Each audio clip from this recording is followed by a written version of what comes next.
സലു കിച്ചണിലേക്ക് എല്ലാവർക്കും സ്വാഗതം. ഞാൻ സമീറ.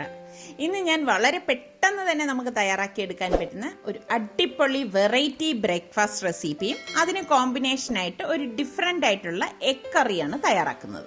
ഇന്നത്തേത് ഒരു മോർണിംഗ് ഡേ വ്ളോഗാണ് കേട്ടോ. അപ്പം നമുക്ക് അതൊന്ന് കണ്ടു നോക്കിയാലോ. ഇന്നത്തെ നമ്മളുടെ പ്രഭാതം ഇപ്പം ഈ അടുത്ത് കാണിച്ചതിൽ നിന്നും വളരെ ഭംഗിയാണ് കേട്ടോ. ശരിക്കും നല്ല ഭംഗിയുണ്ട്. ഇതേ നോക്കിക്കേ.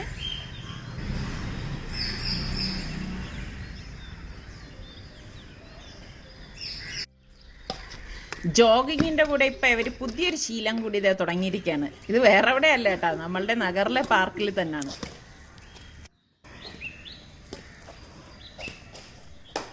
കൊതി തീരുവോളമെന്നയനങ്ങൾ നിന്നിലുടക്കിടും.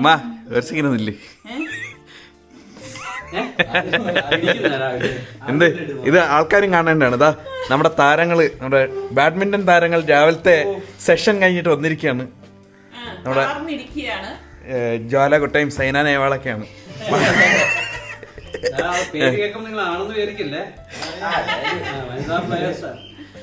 അപ്പം ക്യാമറ ഓൺ ചെയ്ത കാര്യം, ഇപ്പൊ നടക്കുന്ന കാര്യം ഒന്ന് ആദ്യം തൊട്ട് പറഞ്ഞാൽ ആൾക്കാർക്കും കൂടെ ഇരുന്ന് ചിരിക്കുക. ഞാൻ കവയത്രിയൊന്നുമല്ല, പക്ഷേ എന്റെ ഉള്ളില് ഇങ്ങനെ എവിടെയൊക്കെയോ ഇങ്ങനെ എന്തു പറയാൻ, ഇങ്ങനെ തുടിക്കുന്ന പ്രകൃതിയൊക്കെ കാണുമ്പോൾ എനിക്ക് ഭയങ്കര ഇങ്ങനെ അതിനെക്കുറിച്ചൊക്കെ വർണ്ണനകളുണ്ട് എന്നുള്ളില്. പക്ഷെ അതെനിക്ക് പുറത്തേക്ക് എടുക്കാനുള്ള ആ ഒരു ഇത് എനിക്ക് വരത്തില്ല, എനിക്ക് അറിയില്ല. അതൊക്കെ ഞാൻ വിചാരിക്കും അതൊരു കവയത്രി ആയിരുന്നു എങ്കിൽ എത്ര നന്നായിട്ട് അതൊക്കെ നമുക്ക് പുറത്തേക്ക്. അതിൽ പറയുന്നത് എന്തോ മറ്റേ അറിയാവുന്നവർക്ക് വടി കൊടുക്കൂല. ഈ കവികളൊക്കെ അങ്ങ് ഉടൻ തുടങ്ങിയതൊന്നും അല്ല. ഇതുപോലെ എഴുതി പ്രാസവും വേറെ എന്തൊക്കെ പറയുന്ന സന്ധി സമാസം അല്ല, അങ്ങനെയല്ല. അതൊക്കെ ശരിക്കും മണ്ടേ കേട്ടില്ല നീ വായിച്ചു നോക്കട്ടെ. അപ്പൊ ഏതായാലും എല്ലാരും ചിരിക്കാൻ റെഡി ആയിരുന്നു അല്ലേ? എന്നാ വെയിറ്റ് ഒരു സെക്കൻഡ് വെയിറ്റ്, ഞാൻ ക്യാമറ സെറ്റ് ചെയ്യാം. ഒരു സെക്കൻഡ് വെയിറ്റ് നമുക്ക് പ്രൊഫഷണൽ ആയിട്ട് തന്നെ പിടിക്കാം. തുടങ്ങിക്കോ. എനിക്ക് അല്ലാതെ ഞാൻ പറഞ്ഞില്ലേ, ഞാനൊരു കവയത്രി ഒന്നും അല്ല. അതുകൊണ്ട് ആരും എന്നെ കീറി മുറിച്ച് കളയരുതേ. അല്ല, എന്നും ഇപ്പൊ നിങ്ങൾ വിചാരിക്കുവേ ഞാൻ എന്റെ വ്ളോഗിന് വേണ്ടിയിട്ടാണ് പ്രഭാതം കാണിക്കുന്നതെന്നാണ് നിങ്ങൾ പലരും വിചാരിക്കുന്നത്. പക്ഷെ അങ്ങനെ അല്ല കേട്ടാ, അല്ലേ? വർഷങ്ങളായിട്ട് ഞാൻ ഈ അസുഖം കാലങ്ങളായിട്ടുള്ള അസുഖമാണ്. കാരണം എനിക്ക് ആ ഒരു പ്രഭാതം നിസ്കരിച്ചു കഴിഞ്ഞാൽ ഞാൻ ഓടി പോണത് ഈ ഊർജം സ്വരൂപിക്കാൻ പോണ സ്ഥലമാണ് ഈ സോളാർ എനർജി. കാരണം ഗൾഫിലായിരിക്കുമ്പോഴും അങ്ങനെ വൈകുന്നേരം കാണത്തില്ല. വൈകുന്നേരം ആവുമ്പോ ഞാൻ വാടിയ പൂവലായി പോകും. സംഭവം നടക്കട്ടെ. അതല്ലേ ഇന്നലെ വേറൊരു കാര്യം പറഞ്ഞു, സൂര്യൻ കണ്ടിട്ട് അവിടുത്തെ എക്സ്പോർട്ട് ക്വാളിറ്റിയുടെ അതുണ്ട്. നിങ്ങൾ ശ്രദ്ധിച്ചിട്ടുണ്ടോ, നമ്മളുടെ നാട്ടിൽ കാണുന്ന പ്രഭാതമല്ല ഗൾഫിൽ കാണുന്നത്. ഗൾഫിലുള്ളത് എക്സ്പോർട്ട് ക്വാളിറ്റിയാണ്, ഇവിടത്തെ ലോക്കലാണെന്ന്. അല്ലല്ല, അങ്ങനെയല്ല. ഇപ്പൊ നമ്മള് അവിടെ ഖലീഫ സ്ട്രീറ്റിലായിരുന്നപ്പോ തന്നെ അവിടെ നല്ല പച്ചപ്പും ഇതുമൊക്കെ ഉണ്ട്. നമ്മുടെ അപ്പാർട്ട്മെന്റിന്റെ തൊട്ട് ബാക്കിൽ തന്നെ ആയിരുന്നു പാർക്ക്. അപ്പൊ ഞാൻ ഇതുപോലെ രാവിലെ ഞങ്ങൾ അവിടെ ചെല്ലുമ്പോ അവിടെയും നല്ല സൂര്യനും ഒക്കെ ഉണ്ട്. പക്ഷെ ഇവിടെ കാണുന്ന ആ ഒരു പ്രഭാതം ഇന്ന് വരെ എനിക്ക് അവിടെ കാണാൻ കഴിഞ്ഞിട്ടില്ല കേട്ടോ. വ്യത്യാസമുണ്ട്. സംഭവം നീണ്ടു പോണം, ആൾക്കാർ കേക്കട്ടെ. അപ്പോ ഞാൻ എന്നില് വന്ന കാര്യം പറഞ്ഞതേ ഉള്ളൂ. ഞാൻ വീണ്ടും പറയണ ഉച്ചക്ക് ഞാൻ ഓഫീസിൽ വന്നപ്പോഴത്തേക്ക് എന്റെ പറയുന്ന ഒരു പരാതി പോലെ, ഞാൻ സ്കൂട്ടറിൽ ഒരു പേപ്പറും പേനയും വെക്കും. എനിക്ക് വണ്ടി ഓടിച്ചുകൊണ്ടിരുന്നപ്പോ ഒരു കവിത വന്നു, പക്ഷെ എനിക്ക് അത് എഴുതാൻ പറ്റിയില്ല. കവിത എന്നുള്ളതല്ല, എന്റെ മനസ്സിൽ ഇങ്ങനെ മീൻവണ്ടി വന്നു, അവർക്ക് പോലും സഹിക്കുന്നില്ല. വരികൾ വന്നു. പക്ഷെ അതെനിക്ക് അപ്പോഴും തന്നെ കുറിച്ച് വെക്കാൻ ഞാൻ നോക്കിയപ്പോ എന്റെ ബാഗിൽ പേനയും ഇല്ലായിരുന്നു, പേപ്പറും ഇല്ലായിരുന്നു. നിസാർക്ക് അല്ലെങ്കിൽ തന്നെ എന്നെ വഴക്കുറയുന്ന കാര്യം എന്റെ ബാഗിൽ ഞാൻ പേപ്പറും പേനയും എടുത്ത് വയ്ക്കത്തില്ല എന്നുള്ളതാണ്. പക്ഷെ ഉണ്ടായിരുന്നെങ്കിൽ എനിക്ക് ആ വരികൾ വണ്ടി ഓടിക്കാൻ പറ്റിയ കോൺസെൻട്രേഷൻ. മീൻവണ്ടി പോയിട്ട് പാടിയ നിങ്ങൾ ആരും വണ്ടി ഇങ്ങനെ ഓടിക്കല്ലേ, വണ്ടി ഓടിക്കുമ്പോൾ വണ്ടിയുടെ കോൺസെൻട്രേഷനിൽ കവിത വരുവാണെങ്കിൽ വണ്ടി ഒതുക്കി വെക്കുക, കുറച്ച് കഴിഞ്ഞിട്ട് വണ്ടി ഓടിക്കാവും. വണ്ടി പോയി തുടങ്ങിയോ.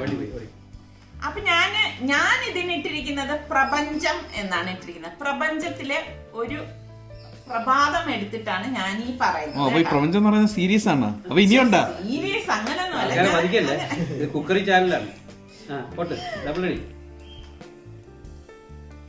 എന്നുമെന്നുള്ളിൽ കടന്നു വരും ഭാവം വർണ്ണപ്പകിട്ടേറിയ പ്രഭാതമേ, എപ്പോഴാണെന്നെനിക്കറിയില്ല എന്നുള്ളിൽ നിന്റെ പ്രണയം മുട്ടിട്ടത്. എന്നുമെൻ മിഴികൾ നിന്റെ വരവിനായി കാത്തിരിക്കുമെൻ പ്രഭാതമേ, നിന്നോടെനിക്കു തോന്നിയ പ്രണയം വെറും മിഥ്യയല്ല എൻ കൂട്ടുകാരാ. എന്നും മെല്ലെ മെല്ലെ നീ ഉണർന്നിടുമ്പോൾ പീലി വിടർത്തിയാടുന്ന മയിലിനെ പോലെ എൻ മനം തുള്ളിക്കളിക്കും. കൊതി തീരുവോളമെൻ നയനങ്ങൾ നിന്നിൽ ഉടക്കിടും. മന്ദമാരുതനും കിളികളും ശലഭങ്ങളും നിന്നിലേക്കടുക്കുന്ന നൂലു പൊട്ടിച്ച പട്ടത്തെ പോലും ഒരു കുഞ്ഞിനെ പോലെ ഞാൻ കൊതിയോടെ കണ്ണും നട്ടിരിക്കും. എന്നും എന്നെ വാരിപ്പുണർന്നാലിംഗനം ചെയ്യും നിന്നിലെ മേഘക്കൂട്ടങ്ങളെ, മതിവരുവോളം ആസ്വദിക്കും നിന്നിലെ മധുരപ്രണയം. നിന്നെ കുറിച്ചു പറയാൻ എനിക്കുണ്ട് നാവു നൂറ്, എന്നുള്ളിലെ തുടിപ്പുള്ളിടത്തോളം അത്രമേൽ നിന്നെ ഞാൻ പ്രണയിച്ചിടുന്നു എൻ്റെ പ്രപഞ്ചമേ. അത്രമേൽ നിന്നെ ഞാൻ പ്രണയിച്ചിടുന്നു എൻ്റെ പ്രപഞ്ചമേ. ഇത്രയുള്ളൂ. ഇനി നമുക്ക് ആഹാരം കഴിക്കാം. ഈ കുട്ടികൾക്ക് പാടാൻ പറഞ്ഞിട്ട് ഈ പ്രസംഗത്തിലൊക്കെ പോകുമ്പോ കൊച്ചിനെ കൊണ്ട് 2 വരി പാടിക്കാൻ നിർത്താനും പറ്റില്ല, പെട്ടെന്ന് പറയാനും പറ്റില്ല, കൈയടിക്കാനും പറ്റില്ല. മുട്ടയൊക്കെ വന്നല്ലോ. അത് മാത്രോ പ്രണയം മുട്ട വിശക്കുന്നത്. നിങ്ങൾക്ക് കറക്റ്റിന് സമയത്ത് ഞാൻ ഇവിടെ ഭക്ഷണം കൊണ്ട് മനസ്സിലായില്ലേ? സമയത്തിന് മെനിയാന്തോലെ 5 മണിക്ക് നമുക്ക് ലഞ്ച്. ഒരു ദിവസം ഉച്ചയ്ക്ക് അന്ന് നിങ്ങളെ കാണിച്ചതില്ലേ, അത് കുറച്ച് വൈകിയതിനാണ് ഇപ്പൊ ഈ പറയുന്നത്. അതല്ലേ ഇന്ന് നമ്മള് ബാഡ്മിന്റൺ ആ എനർജിക്ക് കിട്ടുന്ന ഇൻസ്റ്റന്റ് ആയിട്ടുള്ള ഒരു സാധനം ഇപ്പൊ റെഡിയാക്കി. ഓക്കെ, വിശക്കുന്നു, അതുകൊണ്ടാണ്. അപ്പൊ ഞാൻ ഫുഡിന്റെ പാട്ട് പാടും. ഇനി അവിടെ ഇരുന്ന് പിന്നെ കരിയല്ലൊന്നും ഒന്ന് കരിഞ്ഞു പോയല്ലേ സമയം. അതിൽ സ്കൂട്ടർ ഓടിക്കുമ്പോൾ സൂക്ഷിക്കണം, അത് കരിഞ്ഞെന്ന് പോയല്ലേ. അവിടുന്ന് കവിത. അപ്പൊ ശരി, ഈ ക്യാമറ ഇപ്പോൾ ഓഫ്. എന്റെ ഒരു അടിപൊളി ഗെയിം റിലീസ് ചെയ്യുന്നുണ്ട് ജൂലൈ 1. ഞാൻ ഉണ്ടാക്കിയ ഗെയിം. നീ അതിനോട് കുറവേ ഉള്ളു. ഞാൻ തന്നെ ഉണ്ടാക്കി, ഞാൻ തന്നെ ഡിസൈൻ ചെയ്ത്, ഞാൻ തന്നെ കോഡ് ചെയ്ത്. ഞാൻ തന്നെ കോഡ് ചെയ്ത്. അങ്ങനെ ഞാൻ ടീമൊക്കെ സെറ്റ് ചെയ്ത് ഒരു ഉമ്മ ഇപ്പൊ കവിത പാടിയിട്ടോ? നീയും പണ്ട് കവിത എഴുതുമായിരുന്നല്ലോ. നിമിഷ കവി. അതന്നെ നിമിഷ കവി എന്ന് വെച്ചാ ഞാൻ അവിടെ നിന്ന് സുത്താക്കി ഇങ്ങനെ ഇരിക്കുമ്പോ ഞാൻ ഇന്ന് പാടും. പണ്ടൊക്കെ ഉണ്ടായിരുന്നു വീഡിയോസ്. ആകാശം നോക്കിയ സുലുത്തോൻ. ആ വീഡിയോ ഉണ്ടെങ്കിൽ എന്റെ പുറകിൽ ഇപ്പൊ ഇടാം. ഓക്കെ, അപ്പൊ ശരി, ബൈ ബൈ, ടാറ്റ. ആകാശം നോക്കിയ സുലുത്താനാണ് നമ്മൾ കണ്ടുകൊണ്ടിരിക്കുന്നത്. നമുക്ക് കാണാം ആകാശത്തിൽ എന്ത് ഉണ്ട്. ഒരു കുറെ സ്ക്വയർ ഉണ്ട്, വേറൊന്നുമില്ല. ഒരു ക്ലൗഡും ഉണ്ട്.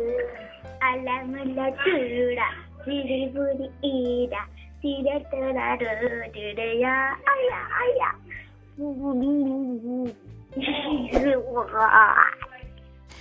അപ്പോൾ ഇന്ന് ഞാൻ കുട്ടികൾക്കൊക്കെ ഇഷ്ടപ്പെടുന്ന മസാല ഇടിയപ്പമാണ് തയ്യാറാക്കാൻ പോകുന്നത്. അപ്പോൾ വളരെ പെട്ടെന്ന് തയ്യാറാക്കിയെടുക്കാൻ പറ്റുന്ന ഡബിൾ ഹോഴ്സിൻ്റെ പച്ചവെള്ളത്തിൽ കുഴച്ചെടുക്കുന്ന ഇടിയപ്പ പൊടി കൊണ്ടാണ് ഞാനിത് തയ്യാറാക്കാൻ പോകുന്നത്.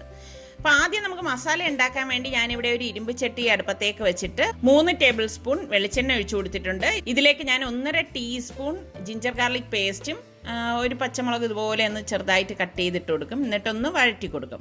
പിന്നെ ഞാനിവിടെ 3 സവാള ചെറുതായിട്ട് അരിഞ്ഞെടുത്ത് വെച്ചിട്ടുണ്ട്. ഈ സവാള ഇതിലേക്ക് ഇട്ടിട്ടൊന്ന് വഴറ്റി കൊടുക്കും. എളുപ്പമാണ് കേട്ടോ ഇത് ഉണ്ടാക്കിയെടുക്കാനായിട്ട്.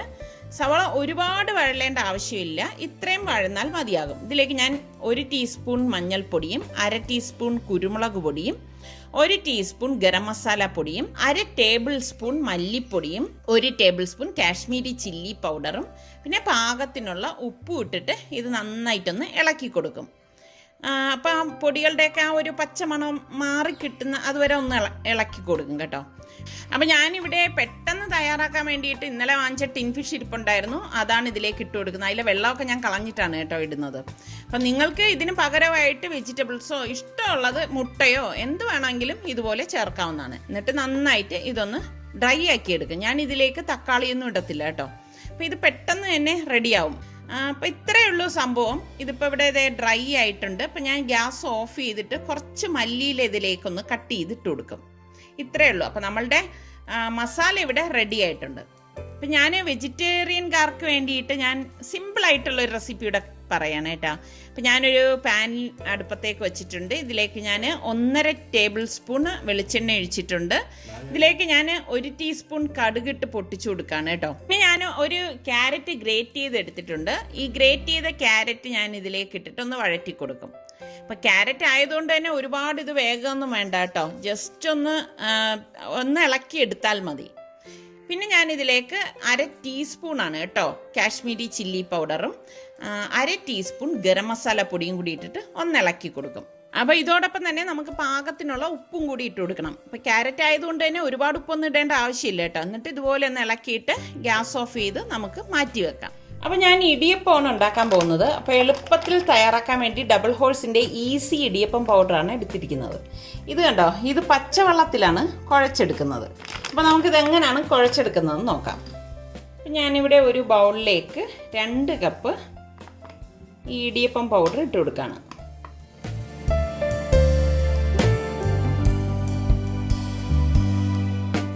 $250 ml കപ്പിലാണ് ഞാൻ 2 കപ്പ് എടുത്തിരിക്കുന്നത് കേട്ടോ. ഞാനിവിടെ അതേ കപ്പിൽ തന്നെ 2.5 കപ്പ് വെള്ളം എടുത്തിട്ടുണ്ട്. ഇതിലേക്ക് പാകത്തിനുള്ള ഉപ്പിട്ടൊന്ന് ഇളക്കി കൊടുക്കാം. ഇതിൽ പറയുന്ന 1 കപ്പ് മാവിന് 1 മുതൽ 1.5 കപ്പ് വരെ വെള്ളം ചേർക്കാം എന്നാണ് അതിൽ പറഞ്ഞിരിക്കുന്നത്. ഞാൻ 2 കപ്പിനാണ് 2.5 കപ്പ് വെള്ളം എടുത്തിരിക്കുന്നത്. ഇത്രയും മതിയാവും കേട്ടോ. നന്നായിട്ട് ഉപ്പ് കലങ്ങത്തക്ക രീതിയിലൊന്ന് ഇളക്കി കൊടുക്കാം. ഞാനിത് ഉപ്പ് നന്നായിട്ട് കലക്കി എടുത്തിട്ടുണ്ട്. ഇത് നമുക്ക് ഈ മാവിലേക്ക് ഒഴിച്ച് കുഴച്ച് കൊടുക്കാം. ശരിക്കും ചൂടുവെള്ളത്തിൽ നമ്മൾ കുഴച്ചെടുക്കുന്ന അതേപോലെ തന്നെയാണ് കേട്ടോ. പിന്നെ കൈ പൊള്ളാതെ നമുക്കിത് കുഴച്ചെടുക്കാൻ പറ്റും. കണ്ടോ, 2 കപ്പ് മാവിന് 2.5 കപ്പ് വെള്ളം കറക്റ്റായിരുന്നു. നമ്മൾ ചൂടുവെള്ളത്തിൽ കുഴക്കുന്ന പോലെ തന്നെ ഇതൊന്ന് കുഴച്ചെടുക്കണം കേട്ടോ. അപ്പോൾ അതേ നമ്മളുടെ ഇടിയപ്പത്തിന് വേണ്ടി ഞാനിവിടെ കൈ പൊള്ളാതെ തന്നെ നന്നായിട്ട് കുഴച്ചെടുത്തിട്ടുണ്ട് കേട്ടോ. ഇതുപോലെ നമ്മളിത് കുഴച്ചെടുക്കണം കണ്ടോ. അപ്പം നമുക്ക് ഇനി ഇടിയപ്പം ഉണ്ടാക്കാം. ഇടിയപ്പത്തട്ടിലേക്ക് ഞാൻ ഇതുപോലെ ഓയിലൊന്ന് ബ്രഷ് ചെയ്ത് കൊടുക്കുകയാണേ. സേവനാഴിയിലേക്ക് ഇതുപോലെ കുറച്ച് മാവ് വെച്ച് കൊടുക്കും. എന്നിട്ട് നമുക്കിത് ചുറ്റിച്ചു കൊടുക്കാം. ഇതിലേക്ക് ആദ്യം കുറച്ച് മസാല വെച്ച് കൊടുക്കാം. ഇനി നമുക്ക് ഒരു ലെയർ ഒന്ന് ചുറ്റിച്ചു കൊടുക്കണം. ഇതിൻ്റെ സെൻറ്ററിലേക്ക് വീണ്ടും കുറച്ച് മസാല കൂടെ വെച്ച് കൊടുക്കാം. ഇനി ഇതിന് മുകളിലേക്ക് വീണ്ടും ഒരു ലെയർ ഒന്ന് ചുറ്റിച്ചു കൊടുക്കണം.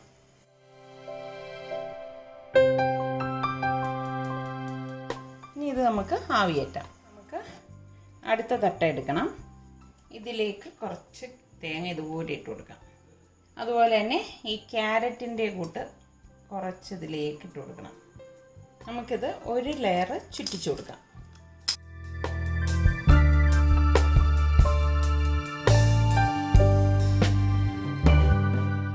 വീണ്ടും നമുക്ക് ഈ ക്യാരറ്റിൻ്റെ ഈ ഒരു മിക്സിങ് ഇതിലേക്ക് ഇട്ട് കൊടുക്കാം.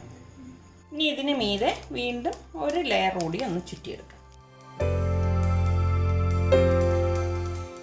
അപ്പം നമുക്കിനി ഇത് ആവിയേറ്റാം. ഇനി ഞാൻ ഇതിലേക്ക് കുറച്ച് തേങ്ങ ഇട്ട് കൊടുക്കുകയാണ്. ഇത് ഞാൻ പ്ലെയിൻ ആയിട്ടാണ് തയ്യാറാക്കുന്നത്.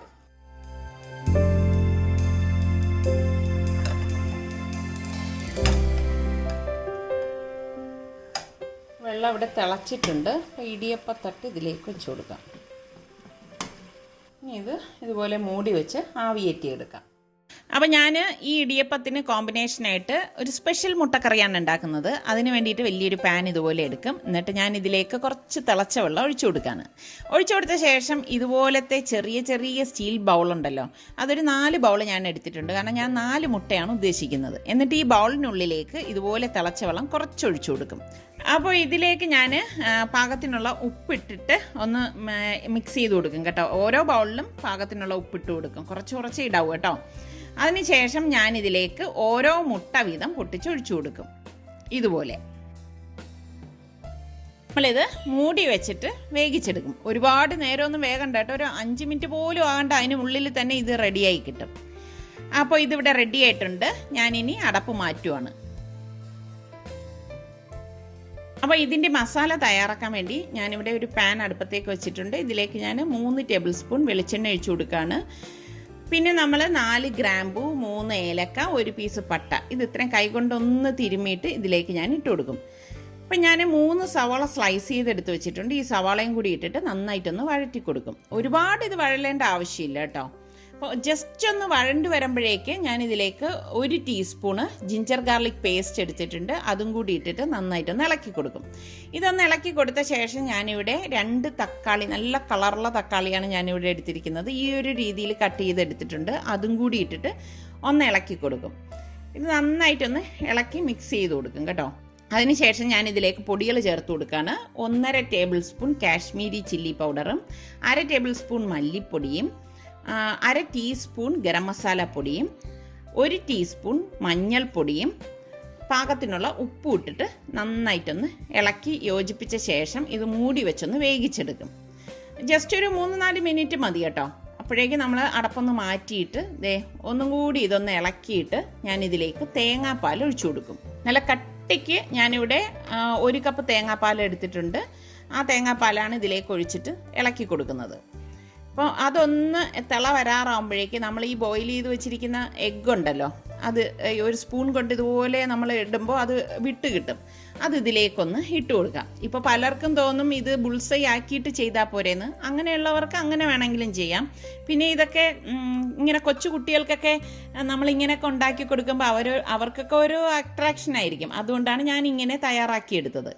പിന്നെ ഒരു പച്ചമുളക് ഒരു ഭംഗിക്ക് വേണ്ടിയിട്ട് ഇതിലേക്ക് ഞാനൊന്ന് കട്ട് ചെയ്തിട്ട് കൊടുക്കുകയാണ്. കുറച്ച് മല്ലിയിലയും ഇതുപോലെ കട്ട് ചെയ്തിട്ട് കൊടുക്കും. അപ്പോൾ നമ്മളുടെ സ്പെഷ്യൽ മുട്ടക്കറി ഇവിടെ റെഡി ആയിട്ടുണ്ട്. അപ്പോൾ ഇത് പ്ലെയിൻ ഇടിയപ്പത്തിന് നല്ലൊരു കോമ്പിനേഷനാണ് കേട്ടോ.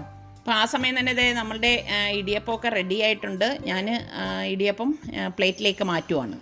കണ്ടോ, ഈ ഇടിയപ്പം ഉണ്ടാക്കിയെടുക്കാനായിട്ട് വളരെ എളുപ്പമല്ലേ. ഇതിൻ്റെ പൊടി ഇന്നലെ നിസാറിക്ക പോത്തിസിൽ നിന്ന് വാങ്ങിച്ചുകൊണ്ട് വന്നതാണ്. ഇത് പല സൂപ്പർ മാർക്കറ്റിലും ഈ പൊടി നമുക്ക് കിട്ടും. അതുപോലെ തന്നെ ആമസോണിലൊക്കെ കിട്ടും കേട്ടോ. അപ്പോൾ ഇത്രയേ ഉള്ളൂ സംഭവം. അപ്പം നമ്മളുടെ അടിപൊളി ക്യാരറ്റ് ഇടിയപ്പവും അതുപോലെ തന്നെ ഫിഷിൻ്റെ ഇടിയപ്പവും ഇവിടെ റെഡി ആയിട്ടുണ്ട്. പിന്നെ പ്ലെയിൻ ഇടിയപ്പവും ഞാൻ തയ്യാറാക്കിയിട്ടുണ്ട്. ഇതിനൊക്കെ നല്ലൊരു കോമ്പിനേഷനാണ് കേട്ടോ ഈ ഒരു എഗ് കറി എന്ന് പറയുന്നത്. അപ്പം നമ്മളുടെ ചാനൽ സബ്സ്ക്രൈബ് ചെയ്യാത്തവരുണ്ടെങ്കിൽ നിങ്ങൾക്ക് ഞങ്ങളുടെ ചാനൽ ഇഷ്ടപ്പെടുകയാണെങ്കിൽ സബ്സ്ക്രൈബ് ചെയ്യാൻ ഒട്ടും മടിക്കരുത് കേട്ടോ. അതുപോലെ ഇതിൻ്റെ ലിങ്ക് നിങ്ങളുടെ ഫ്രണ്ട്സിനൊക്കെ ഷെയർ ചെയ്യാൻ വേണം. എങ്കിലല്ലേ അവരും കൂടി നമ്മളുടെ ചാനലിനെ കുറിച്ചൊക്കെ അറിയത്തുള്ളൂ. അപ്പോൾ ഇനി അടുത്ത് നമുക്ക് നല്ല എപ്പിസോഡുമായി വരുന്നത് വരെ എല്ലാവർക്കും ബൈ. അടിപൊളി ടിൻ ഫിഷ് കൊള്ളാവോ? ഇതാ സുൽത്താൻ എങ്ങനെയുണ്ട്? അടിപൊളി. ഇത് പ്ലെയിൻ, ഇത് ചോദിക്കേണ്ട കാര്യം.